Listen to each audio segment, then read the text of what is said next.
All right, today we're going to get hands-on with a really clever piece of tech, the SIMMANG TECH STH-300MA. If you've ever wanted to automate your appliances without the headache of smart home apps and Wi-Fi, then this timer is your solution. So let's get right into it. Look, this thing is way more than just an extension box. Think of it as a command center for your stuff. We're talking about managing office equipment, keeping an aquarium's lights and pumps on schedule, or, timing those holiday decorations perfectly. The goal here is simple. Automate your space so you can master your schedule. First things first, let's get to know the hardware. We'll do a quick tour of all its key features before we really dive deep into the setup. So, the real power of this box lies right here. You've got this bright, easy-to-read OLED display, and you get 3 sockets that, and this is the best part, are all controlled individually. That's huge. It means you can set up to 9 completely different daily schedules. Imagine that. You could have a grow light on one timer, a fan on another, and a heater on a third, all running from the same device. And that big red switch? That makes flipping between manual and auto mode an absolute breeze. Okay, let's get this thing powered up and ready to go. The very first and probably most important step is to set the clock. Don't worry, it's incredibly easy. Just find a standard 3-pin wall outlet, plug it in, and bam! The OLED screen just springs to life. There's no on-off button for the unit itself. The second it gets power, it's ready to go. So to set the clock, you're just going to press and hold that OK button for about 5 seconds. Once the numbers start blinking, you're in. Use the H1 button to cycle through the hours and the M1 button for the minutes.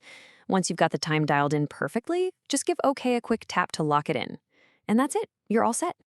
All right, let's talk about the 2 main ways this thing operates, manual and auto mode. It's all handled by that one big toggle switch, which really puts you in the driver's seat. And understanding this is super important.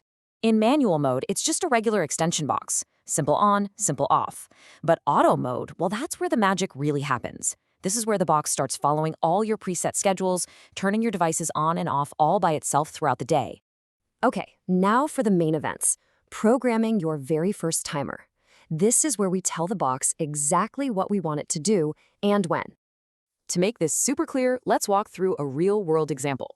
Let's say we've got a desk lamp plugged into that first socket, the one labeled SCK1. We want it to switch on at 9 in the morning and then turn itself off at 5 in the evening. First up, make sure that switch is flipped to auto mode. Next, tap the mode button until you see SK1 selected on the screen. Now, use the H1 and M1 buttons to set your start time to 09 o'clock. See those other 2 buttons, H2 and M2? Yep, you guessed it. That's for your stop time.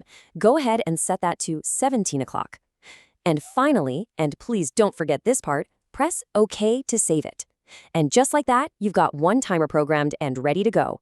And the flexibility here is just awesome. You can actually set 2 more timers for that same socket. So you could have a device turn on for an hour in the morning, a couple of hours in the afternoon, and then again at night. I mean, that's some seriously fine-tuned control. Or you can just tap that mode key again to cycle over to SCK2 and SCK3 and start programming them.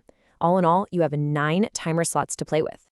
Now, listen up, because this is a super important pro tip. If you're not using all 3 timer slots for a socket, you have to set the start and stop times for the unused ones to 000. If you leave old times in there, the socket might switch on or off when you're not expecting it to. Setting it to all zeros is how you officially deactivate that timer slot. Trust me on this one.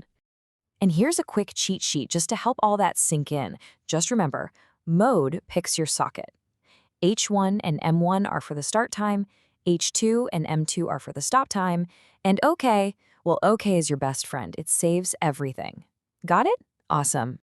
We are almost done, but before we wrap this up, I want to leave you with a couple of final tips, straight from the manual, just to make sure your device works flawlessly every single time. I know I've said it a few times, but it really is the golden rule. Always press OK to save your settings. And hey, if you ever just want to start fresh, a full reset is super simple. Just press and hold the mode key for 5 seconds. And of course, since this is a device that relies on a clock, make sure it's always plugged into a stable power source to keep its timing spot on. One last thing you might notice, there's this tiny, half-second delay when you're switching modes or setting things. That's not a glitch. It's actually a feature. It's built in on purpose to protect the internal parts and make the device last a whole lot longer. It's actually a sign of some really good engineering. And there you have it. You are now officially ready to master the SIMMANG Tech Extension Box. From setting the clock for the first time to programming a bunch of unique schedules, you've got all the knowledge you need to automate your space. So the only question left is, what are you going to automate first?